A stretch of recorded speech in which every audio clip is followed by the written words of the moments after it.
Okay, நாம் இப்போ இந்த வீடியோவில் எதை பற்றி பார்க்க போகிறோம் அப்படின்னா ஒரு முக்கியமான ஜிகே தான். ஃபஸ்ட்டு வந்து பார்த்திங்க அப்படின்னா குழந்தைகளுக்கான உரிமை ஒப்பந்தம். ஓகேவா, இந்த ஒப்பந்தம் எப்போ ஏற்படுத்தப்பட்டது அப்படின்னா 1989 ஏற்படுத்தப்பட்டது.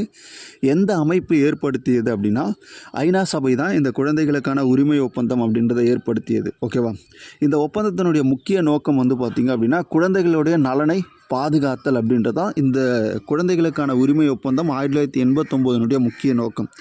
இந்த குழந்தைகளுக்கான உரிமை ஒப்பந்தத்தில் இந்தியா எப்போ கையெழுத்திட்டது அப்படின்னா 1992 வந்து பார்த்திங்கன்னா கையெழுத்திட்டிருப்பாங்க. ஓகேவா, அதே மாதிரி வந்து பார்த்திங்க அப்படின்னா வேறு என்னென்னலாம் குழந்தைகளுக்காக இந்திய அரசு செஞ்சுருக்கு அப்படின்னு பார்த்திங்கன்னா குழந்தை தொழிலாளர் தடை சட்டம் எப்போ கொண்டு வரப்பட்டதுன்னா 1986. அதே மாதிரி குழந்தைகளை ஈடு வைத்தல், அதாவது அடகு வைக்கக்கூடிய சட்டம் எப்போ கொண்டு வந்தாங்கன்னா 1933 இந்தியாவில் கொண்டு வரப்பட்டிருக்கும். அதே மாதிரி வந்து பார்த்திங்க அப்படின்னா 2015 சிறார் நீதி சட்டம் அப்படின்ற ஒரு சட்டம் கொண்டு வராங்க.